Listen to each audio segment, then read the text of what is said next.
अस्सलामुअलैकुम वरहमतुल्लाहि वबरकातुहू। कितनी मोहब्बतों से पहला सबक पढ़ाया, कितनी मोहब्बतों से पहला सबक पढ़ाया, मैं कुछ न जानती थी सब कुछ मुझे सिखाया।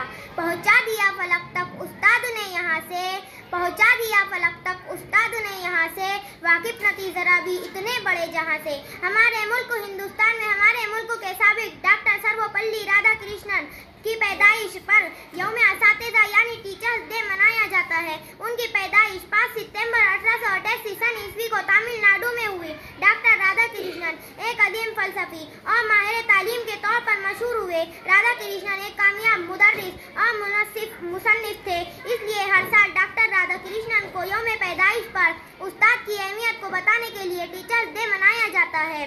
दस्ते मालूम को वो लूहे कलम देता है, दस्ते मालूम को वो लूहे कलम देता है, नौनिहालों को वो कंदीले हरम देता है। बांटता फिरता है वो रोशनी सूरज की तरह, बांटता फिरता है वो रोशनी सूरज की तरह, डूबता है तो सितारों को जन्म देता है। अस्सलाम वालेकुम।